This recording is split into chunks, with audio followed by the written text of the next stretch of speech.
Welcome to Where I'm From, the podcast that proves that no matter how far you go, you'll always keep a little piece of home with you. I'm Bill Meeks. This week, actor and comedian Dave Theune joins me to talk about where he's from, Cedar Grove, Wisconsin.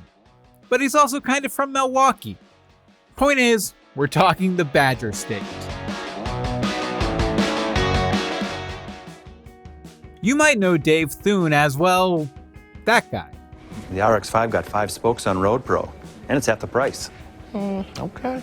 Dave's been a teacher on I Am Not Okay With This, a patsy on Good Girls, and about a million other things. But before he slapped Hollywood across the face with his awesome mustache, Dave started his comedy journey at Comedy Sports in Milwaukee, Wisconsin. We'll discuss that for sure. But we're going to start in Cedar Grove. Cedar Grove is a village in Sheboygan County, Wisconsin, so it's no wonder Dave has a well-developed funny bone. It was a town built around a post office. These days, it's best known as the site of the annual Holland Festival, celebrating the heritage of the founding families with costumes, food, Klompen Dancing, whatever that is, and a parade that goes right down Main Street. Today, I'm talking to Dave about Cedar Grove, Milwaukee, how he went from Comedy Sports in the middle of the country to UCB in Hollywood, and maybe we'll even fit in a little improv. Here's Dave. And I'd like to welcome to Where I'm From, Dave Theune. How you doing today, Dave? I'm doing well. How are you doing?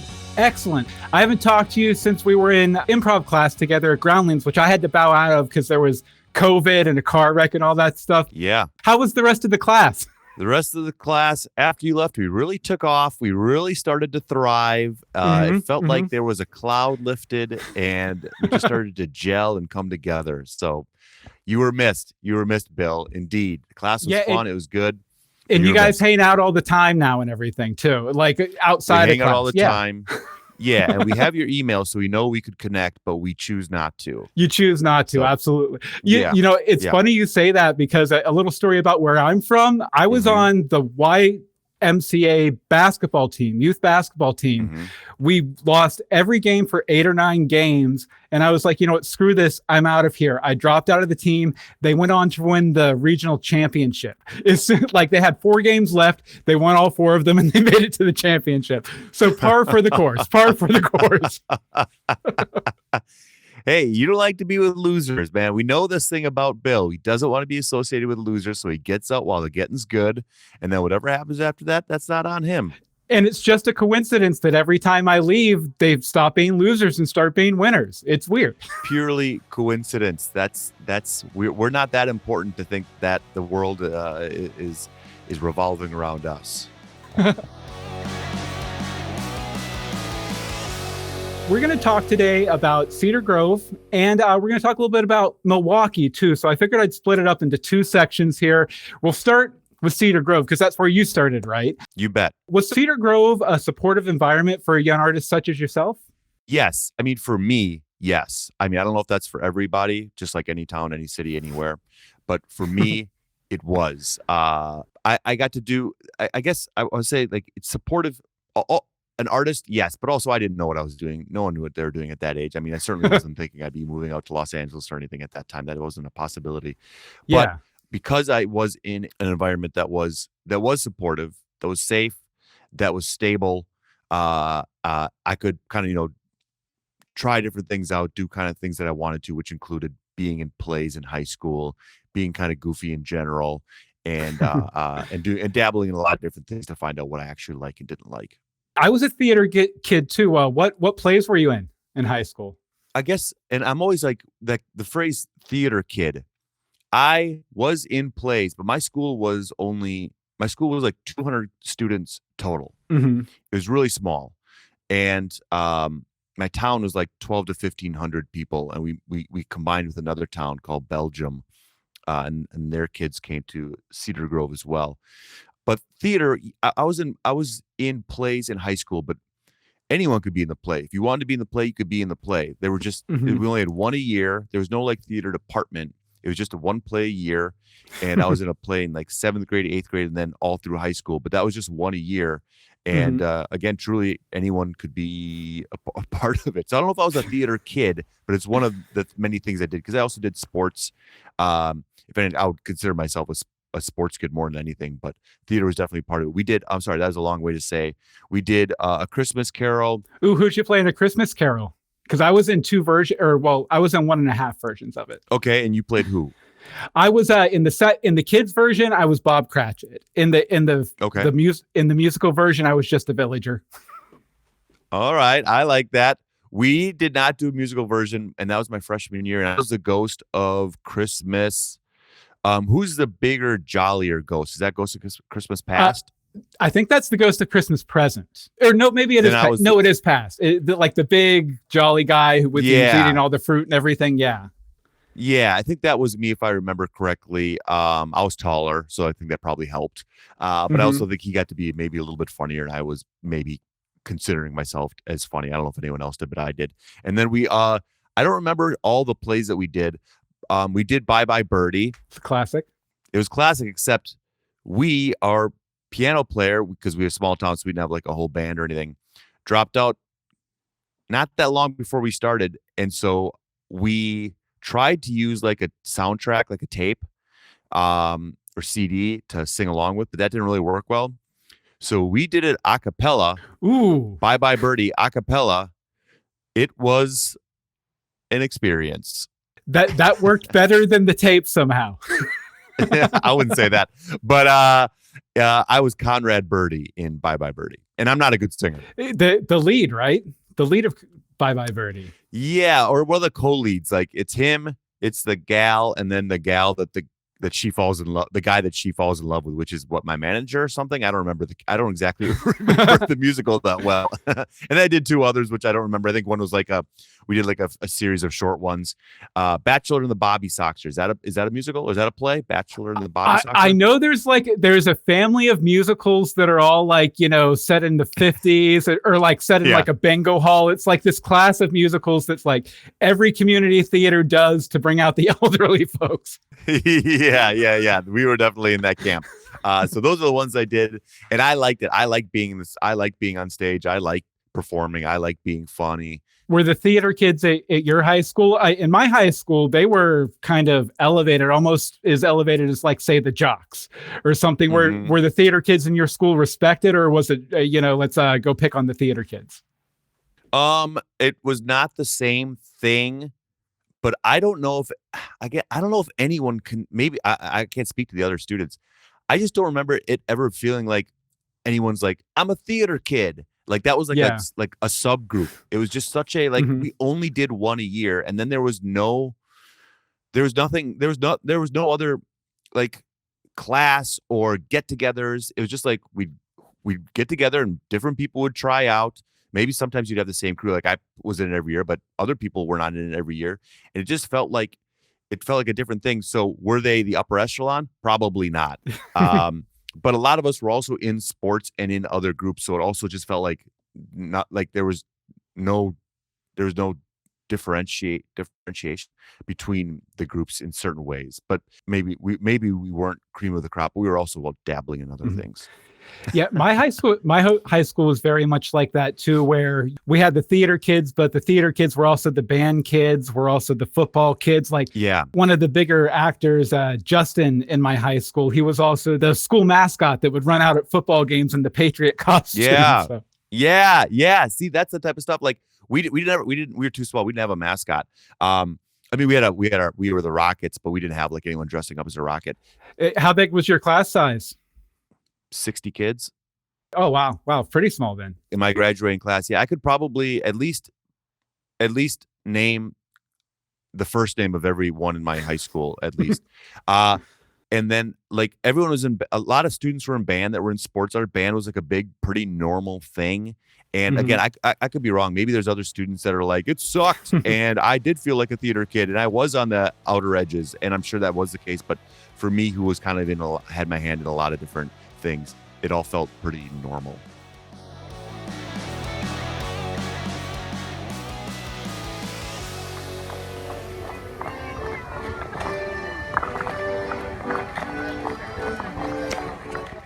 When I contacted you about being on the show, I was like, do you have anything about Cedar Grove you would be interesting to talk about or you'd like to talk about?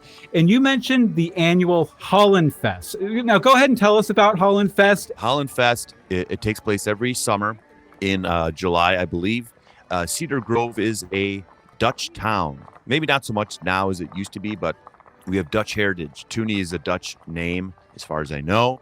And Holland Fest is a 2-day festival. Takes place on Friday and Saturday. Friday afternoon, evening, Saturday all day and night.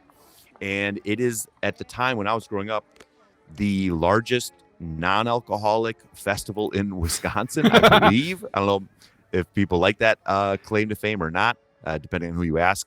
Considering it's non-alcoholic, it's surprising that it's pretty popular. Right. Very. Most people equate alcohol with festival, Yeah.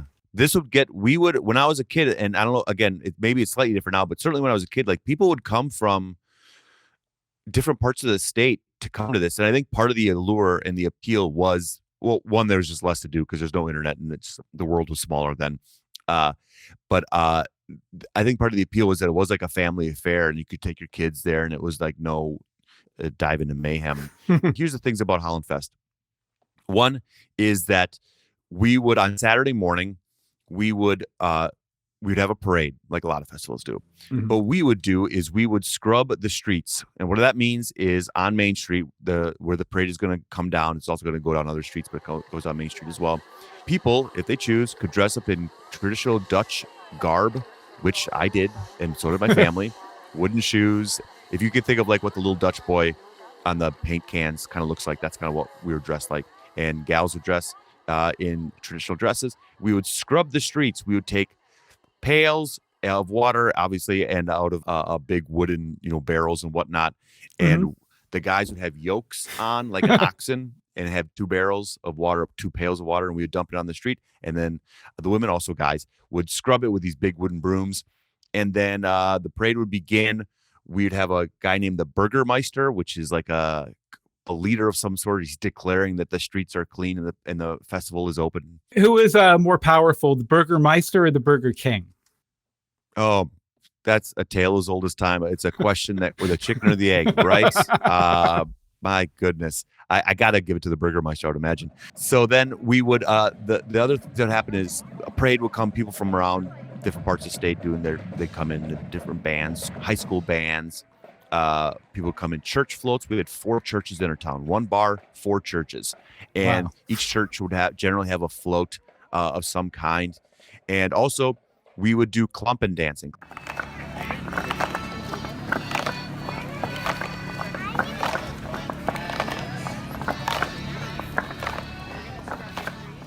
Klompen dancing is traditional Dutch dancing. And I would have to take part in that. So did my sisters. My mom and my aunt would play accordion. They'd get on the back of a truck and they would drive slowly and play the accordion. And we would dance to that down the street. And then the festival after that would begin. It would have to take place in what we called the Old Park. We had a new park and an old park. And Old Park, I think, is also referred to as Memorial Park. And the new park is Independence Park. We called it Old and New. And then it would be Friday night and Saturday afternoon, Saturday night, lots of food, traditional Dutch food, Oliebollens, which is like a round donut, and Worstenbroodjes, which is kind of like what you might refer to as a pig in the blanket. It was an epic thing. I look forward to it every year. I loved it. I loved it intensely. We also had one play that would take place every year, or a musical that would take place during that time. So at night, you could go see this musical, and I would go see the musical or the play because it was like the thing to do in our town. And I found it very entertaining. I loved it. Who put the play on? Did you guys have like a community theater in town, or? It's similar to the high school thing where it's just like one play. Would I call it a community theater? I guess it took place in the community. And community members took part in it, but it didn't feel like a year-round thing the way you think of like the Oak Park community players. Like I don't think we didn't have like an organization like that to my knowledge. Well, you mentioned that it was alcohol free. I did have a question here. Were there any like memorable like big controversy events things? But I'm sure the lack of alcohol probably cuts down on that. Cut it way down. Not to my knowledge. There wasn't any. When I was young, the high schoolers, there would be like one on Saturday night. I think to kind of keep kids out of trouble at the high school. If I remember correctly, there would be like a DJ or a band, and like the kids could go there.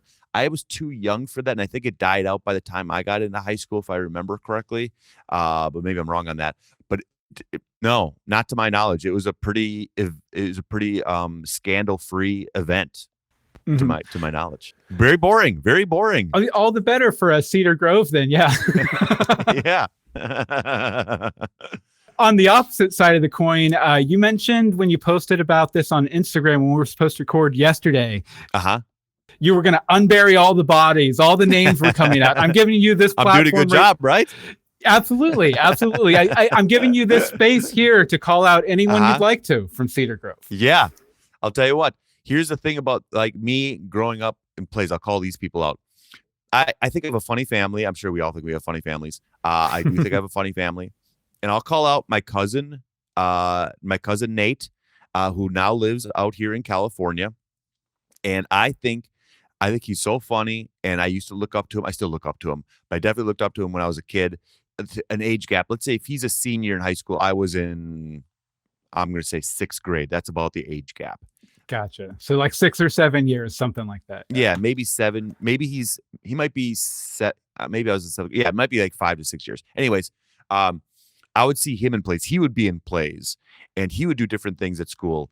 And I would get to see him, and I thought he was so funny, and I still think he's so funny. And he was definitely like inspirational to me to like get into performing because I wanted to do that, and I really liked that. And so he was definitely someone that I thought was really great and gave you a little bit of a path to follow. How has he reacted to your success and your continued success out here in Hollywood? Super supportive. We talk on the phone. I don't see him as often as I should or as I want to, and vice versa. But I gotta make a stronger effort. But we get along really well. We just talked this week for a while, and this past week he's super supportive. He pays attention to things that I'm doing and he likes it. And I always think I'm like, I wish you would do more of this stuff, but he's got a good life and he's doing great. Yeah. A lot of the people I did theater with, it was either they went all in on theater or they went all in on the other side of it, getting like, I don't know, a corporate gig or like a teacher gig or something like that. They went all in on consistency, stability, and 401k. Is that what they went in on? Yeah. But screw that, man. Who needs crazy? Crazy. Speaking of teachers, though, did you have any teachers in Cedar Grove that had a profound impact on you and sort of the path you took? Sure. I think probably a bunch of them. I thought my English teachers, Mr. Smithers and Mr. Abick were both like creative people. Mr. Smithers would be in the play. He was also a neighbor. Mr. Abick was could be a bit abrasive, but he took to me, and I thought he was like overall funny, if not a little bit questionable at times. But I did think he was funny, and he would let me kind of do my thing. And then most importantly, truly all my teachers were really great. Mr. and Mrs. Pilsel in 3rd grade, and then again in 6th grade, they were a husband-wife teacher combo. And they would let me spread my wings a little bit and be funny, even if, again, how funny are you in 3rd or 6th grade? I'm probably not that funny, but they would tolerate me and let me try different things. And then I guess you want to say social studies teacher, Mr. Wood, I think he's so funny, and he let me be funny. And I thought he was really funny, and we would joke, and he would, again, tolerate me. I had a lot of teachers that tolerated, and that was a big deal to me, is that they just like would put up with me for a little bit as I tried to stumble my way through what I thought was funny.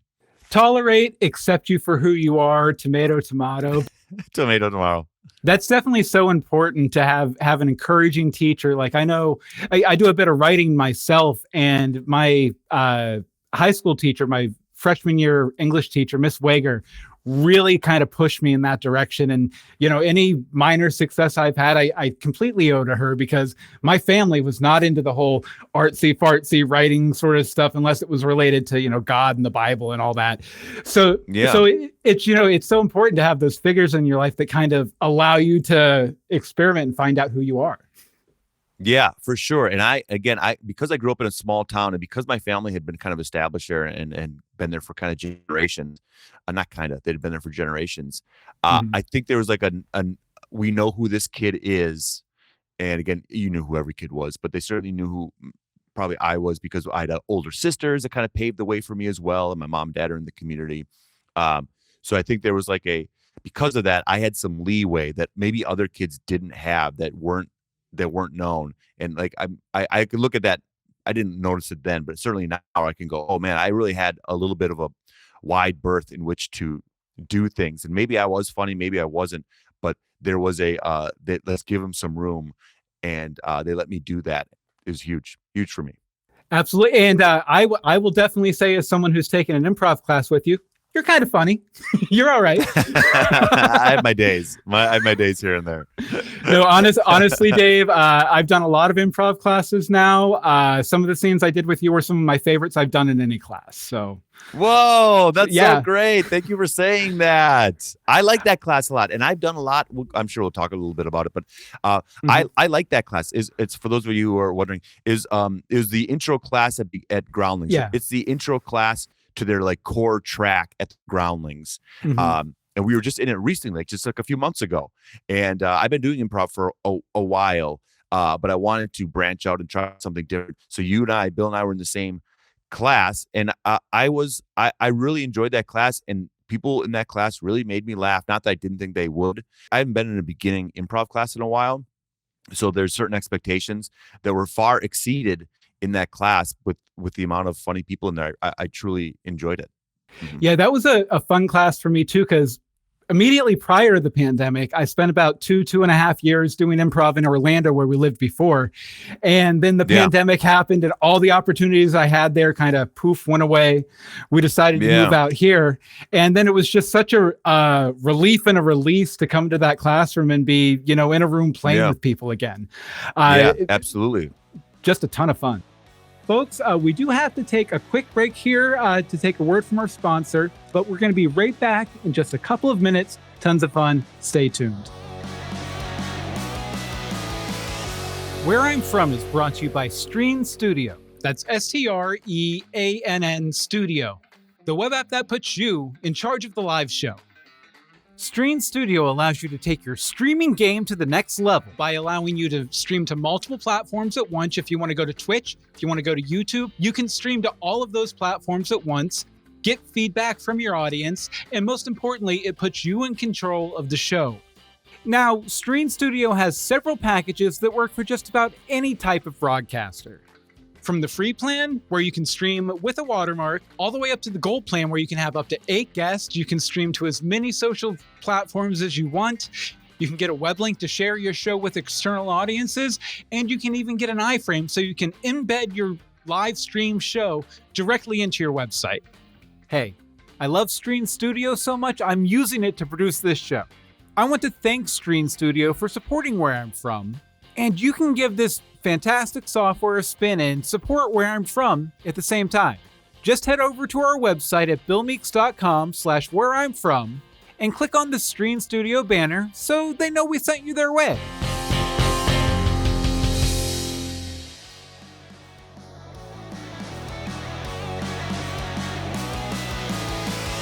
And we want to thank Streann Studio for sponsoring Where I'm From. Go check it out. Great service. Back to Cedar Grove. Cedar Grove, love it. What are some can't miss attractions you'd recommend to anyone visiting Cedar Grove?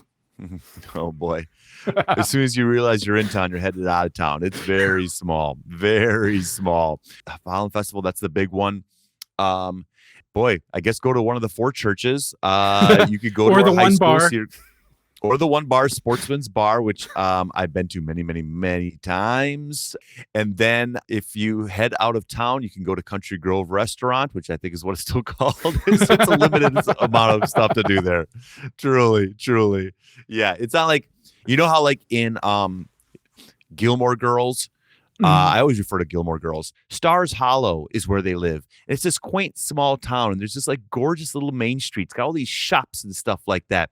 To me, that is not a small town. That's like a small city, a big town, small city. They have like a town square. There's a ton of people there. Cedar Grove is not like that. People picture that. I think they're like, when I describe it, they're like, "Oh, I'm picturing quaint little shops and little like candle stores." And it's like, no, that's not what this is. It's very small. It's a farm town. It's surrounded by farms. It's a small town. It's a great town. I love it. It's really small. That's just what it is. So I'd say it's limited in the things that you're going to want to do. You probably want to head over to a big city, which is Sheboygan, Wisconsin, made famous by the mention in planes, trains, and automobiles. Yeah, I think you didn't get to hear the intro I edited for you, but I think I mentioned Sheboygan just because it's such a funny name. Like, you can't go wrong saying Sheboygan. It's such a funny name. It's the best. We have 2 Dutch museums. One is called Het Museum, which is, I think, Dutch for so Het Museum. And then we have the TeRonde house, which my mom has helped with. And it's a house that is styled in early Cedar Grove, like what it was like if you were living in Cedar Grove back when it started. Ooh. What was the house looking like? And it's an entire house looked like that. We open it a few times a year. Also on Holland Fest is one of those times. Is it sort of like a fabricated version of what a house would look like back then? Or is it something where like they just were like, okay, we're going to preserve this? It's a super old house. And then they backdated it, the interior, to fit more of that mold. But it's an old house, and you go in and you're like, they didn't have to do a lot. They just had to bring in old furniture from the time. We're going to go to Milwaukee, but via Cedar Grove. Yeah. I was wondering what your relationship to Milwaukee was growing up in Cedar Grove, because they're not terribly far apart. What is it, like 60 miles or something? Yeah. Not far at all, but feels like a world away when you're a kid. You can't really judge distances and whatnot. So Milwaukee, we'd go to, sometimes we'd go to a Brewer game. We'd make that trek, but that was not often, but we did. And then that would be more on the south end of Milwaukee. We were north of Milwaukee, so it was a bit of a trek to go through the city. And then every year we would go to the big thing for the Theune family that we loved, or at least I loved, and my sisters loved, would be to go to Northridge Mall, which is on the north side of Milwaukee. But I couldn't tell that. As far as I knew, we were deep in Milwaukee. For times growing up and time spent together. When it's time to work or it's time to play. For times to come and times to remember. For times like these, shop Northridge Mall. And we would go to the Northridge Mall, which is now defunct. And we'd do our annual Christmas shopping, which would take place on the day after Thanksgiving, which is the worst time to go shopping, but we loved it. Absolutely. So we'd go to the Northridge Mall, and that was the big excursion into Milwaukee generally, unless we were going to there or the Brewer game, or my favorite place in the entire world, which is the Milwaukee Public Museum. And I love it. And I go back there every time I go back to Milwaukee. I go through it, and it's my favorite place. If no one's ever gone to the Milwaukee Public Museum, you got to go. It's not going to be there that long because they're going to relocate it, because it's this big hulking building that's no longer efficient and is just too big for the museum and too big for the city. But it is, I've been to a lot of museums. It's one of the best museums. I get that I'm biased. It's one of the best museums you could possibly go to. Yeah. So it's got like more dioramas than any museum I've ever been to. Way more, and more expansive, and some big ones that are like super impressive to me, including the streets of Old Milwaukee and European Village. We have 3 floors. It's awesome. It's not going to be there forever. It's going to be closing in the next few years because they're going to relocate. So if you ever get there, it's worth its weight in gold. It's the best place in the world. I love it. You moved from Cedar Grove to Milwaukee to go to college, right? I went to, after high school, I scrambled because I didn't apply quickly enough to colleges, and I was dragging my feet because I was lazy. I spent my first 2 years at Oshkosh, UW Oshkosh, which is north and a little bit west of Cedar Grove. Is that related to Oshkosh Bagosh, the clothing line? Absolutely. Yeah. It is. We all wore overalls all the time, and we were all children. And I spent 2 years there. Loved it. My grades were awful. Maybe you loved it a little too much. Too much. Definitely did not go to class enough. And then I transferred to Milwaukee. I wanted a bigger experience. I wanted a bigger city. I didn't know it at the time, but I know it now. I gravitate towards cities. I love cities. I like small places too. But I think maybe because I was in Cedar Grove and I wanted to do something different, I wanted something bigger. So after 2 years, I went to UW Milwaukee, and I loved it. So when you made it to Milwaukee, did it really feel like a transition to like the big city? Because I mean, Milwaukee compared to something like Los Angeles, it's not all that big. No. Felt gigantic. Gigantic? Gigantic. It felt gigantic to me. It was huge. I mean, Oshkosh felt huge to me. Oshkosh was gigantic to me. It's the first time, I just told this to someone recently, I told this many times. My friend who was in the dorm room next to me, Josh, he's like, one night we're hanging out. He's like, hey, do you want to get a pie?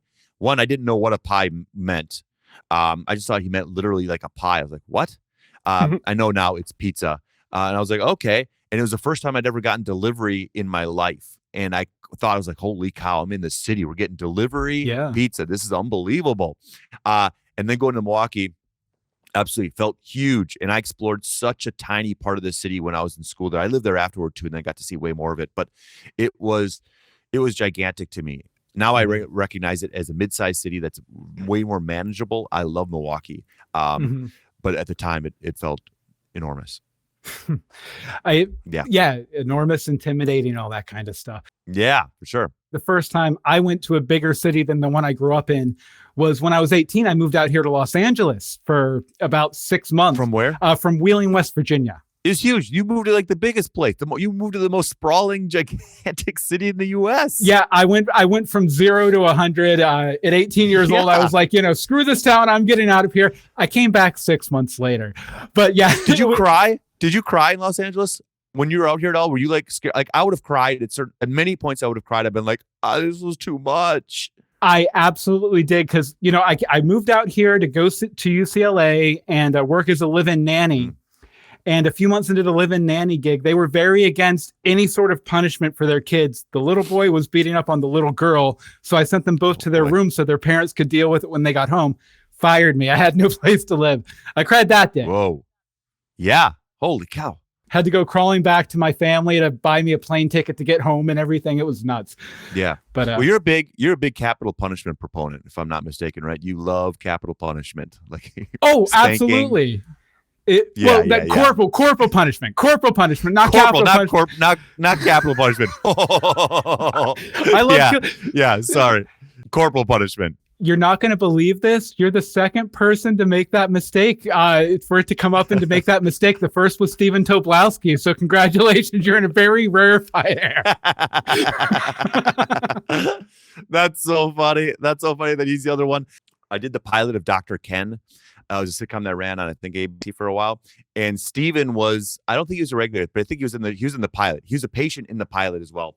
And so I got to listen to him and talk to him for just a little bit. I can't remember no details, but I just remember being in awe, being like, Stephen Tobolowsky standing right in front of me. He's telling stories about old stuff that he did. It wasn't Groundhog Day, but he's telling some stories, and I just remember being in awe of him. So I'm thrilled to be in that company. Yeah, that man can talk. Like, I booked him for an hour. He said he had a heart out. He went for like an hour and 45 minutes, and he didn't want to stop. He had to stop because his grandson or granddaughter was there. So yeah. Oh, he's great. We've come to our first game. I love it. This is a game I came up with just for you. And I figured since we met moving improv, we could knock out a couple quick blackout scenes with this game. So I'll be playing Bernie Love, a radio DJ who gives advice kind of like Frasier. And I'll cue you up with a caller based on somebody you might have known in Milwaukee, along with a problem prompt, sort of a suggestion. Then I'll bring you on the line and you give Bernie the details and I'll give you some advice. Make sense? I love it. Makes sense. Excellent. Okay, we'll see how this goes. Welcome to Love at Night with Bernie Love, where we give you advice about any of the problems you have in your life. First off, we have Michael, a construction worker from Milwaukee, who says he has a problem with Pabst Blue Ribbon. Michael, you're on the line with Bernie Loves. Hey, Bernie, thanks for having me. Real happy to be here. Oh, boy, let me tell you what, I got some big issues here with Pabst Blue Ribbon, all right? That's what I hear. And I'm wondering if you can help me out in any way. If I'm being honest, I don't think it's great. I know we love it. I know it's a Blue Ribbon beer. And I know that people really link it to Milwaukee and think it's amazing, but I think it's swill. And I feel like I'm on the outs with my peer group and they all want to drink that. Me, I'm a Miller Genuine Draft guy. I know that's not a popular choice, but I like that cold filtered. So am I, Michael. There we go, MGD heavy, and that's my beer of choice. And I'm wondering, how can I break it to them in a way that I'm not going to lose them as friends? Well, some people might say that if you share this with your friends and they reject you as a friend, then they're not your real friends anyway. I'm not going to say that. What I'm going to say is that sometimes to maintain a friendship, you need to trick your friends. So what I would do is I would take a syringe, drain out your can of Pabst Blue Ribbon, and then shoot it into your Miller High Life. And then that way you can open the can. It pops open just like a regular can. Your friends will know the difference. You won't have any awkward situations, and you'll be able to continue these friendships well into your old age. Make sense, Michael? Bernie, it makes perfect sense. And I'll tell you what, you've got a friend for life in me, no matter what beer you drink. Thank you so much. Thank you, Michael. We'll talk to you later. And I appreciate you being my friend. I consider all of my callers friends, especially when they're talking beer. All right, next up, we have Kevin here, who is a bar owner who seems to have a problem with the Green Bay Packers. Kevin, you're on the line. What's your problem? Yeah, it's Kevin here. Thanks for taking my call. I'm going to have to get off the line here pretty quickly because we're a third shift bar and it's early, but we have people here working after third shift and they want to get drunk before they go to bed and have to do it all over again. Understandable. I'm having some trouble with the Green Bay Packers. They've been struggling this season. I mean, they had a nice win this past Sunday over the Cowboys, and that's great. We can't stand the Cowboys. Oh, fuck the Cowboys. Oh, sorry. I said they're on here. Bernie, this is your show, not mine. You can say whatever you want, however you want to say it. I'll pay the SCC fine. It's okay. Oh, you got money to burn, my friend. Look, I'm just saying here that when the Packers don't do well, people don't drink as much. Now, you think they drink more to drown their sorrows, and sometimes that's the case. But when people are in a festive mood, they tend to drink more, and people are not drinking nearly as much here. So I guess I do have a problem with the Packers, but I'm also curious to know how can I get people to plunk down some more of their hard-earned cash from over at Harley Davidson to buy some more beer, even though the Packers are struggling. Well, I think a good way to do it would be you take a cardboard sign and you write out on it, every beer you buy supports the Packers at training camp. And then that way people see, I'll buy the beer and the Packers will get a little extra training before next Sunday's game. It doesn't have to be true, mind. You just have to tell them this. And by next Sunday, it'll be a constant cycle. The Packers keep losing. Oh, they need more training, buy more beer. I think it'll do well for you. I don't see any legal repercussions for you at all.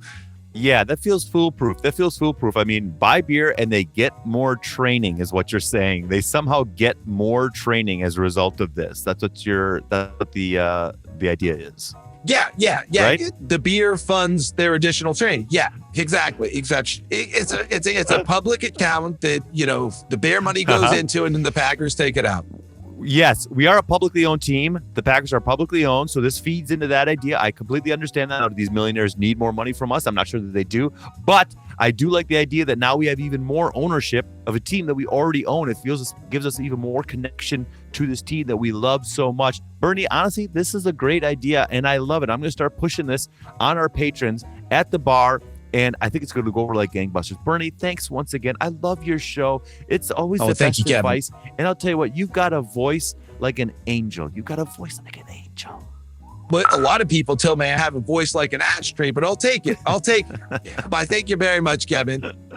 And last up here, we have Patrick, who's a professional bowler who seems to have some sort of problem with Arthur Fonzarelli, the character Fonzie from Happy Days. Patrick, you're on the line. Oh, yeah. Hey, thanks for having me there, Bernie. Much appreciated. I got a big problem with the old Fonz, okay? Oh, well, I got to hear about this. Yeah, you do. Listen up here. People, they're not flocking to the bowling alley like they used to, okay? I'm a good bowler. Heck, I just bowled a 300 last month, and I'm telling you what, it ain't my first one. But the people, they don't want to come to the bowling alley to watch me play, to watch me roll, okay? Instead, what they're doing is they're doing one of two things. They're either watching old reruns of Happy Days, which took place in Milwaukee, or they're heading down to the Milwaukee River, and they're taking pictures with the Bronze Fonz. In Milwaukee, we got something called the Bronze Fonz. It's a short statue about as tall as actual Arthur Fonzarelli was, but he's cast out of bronze. But life size. Life size, yeah. You'd think it'd be a little bit bigger, a little bit more, grand, but it's not. But it's still cool to see. And you get to take your picture put your arm around him. He's got his leather jacket on. He's got his blue jeans on. He's giving the thumbs up. He's got the slick back hair. He looks great. And I'll tell you what, the bowling alleys, they're empty, Birdie. They're empty. And I'm hoping maybe you can give me some reason to get them back. This is a similar problem to the bar issue that I'm talking about earlier, I realized. But there's no one at the bowling alley now. They're all down at the Bronze Fonz down by the river. Well, Patrick, I think you're in luck here because I've heard through the grapevine, through my connections out there in crazy town Los Angeles, that Henry Winkler is about to wrap up shooting on Barry, and he's going to be free. So I think what you do, you reach out to Henry's people, you bring him to the bowling alley, and you put him up behind the bar where he can serve all the patrons who wants to go see a statue of Henry Winkler 30 years ago when you can go drink with Henry Winkler right now. Bernie, this is unbelievable. I gotta say, I love this idea, and I'm gonna get Henry Winkler over to the bowling alley, Maple Lanes, and we're gonna have a great time. And then we're gonna switch them over to Landmark Lanes, where they have 3 bars in the basement. It's been there since I've been in college. You got to go check it out. It's right by Ventura on North Avenue. If you're ever in Milwaukee, go to Landmark Lanes. Is it a great looking place? No, but it's also right next to the Oriental Theater, which is a classic looking movie theater. You got to go check that out if you're ever in Milwaukee. Go see a movie there. It is ornate and beautiful, and Henry Winkler is going to love seeing a matinee there. Thanks, Bernie. Thank you, Patrick. And really interesting that you gave some information about the town we both live in right there at the end of the call. It's almost like you were on a podcast about that town. Anyway, that does it for Love at Night with Bernie Love. I want you to call in next week with all of your problems. Centered in Milwaukee, please. Thank you very much. This is Bernie Love.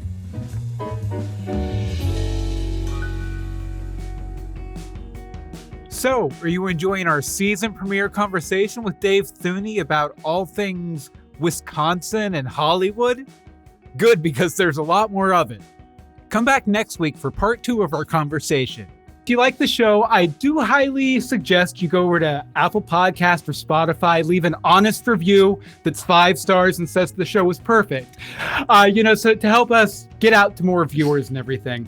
If you like what we talked about here, if you want to talk about where you're from, you can go ahead and shoot me an email, bill@billmeeks.com. And you can find links to all the other episodes of Where I'm From, show notes, contact info, and a clickable link to our sponsor over at billmeeks.com/whereimfrom.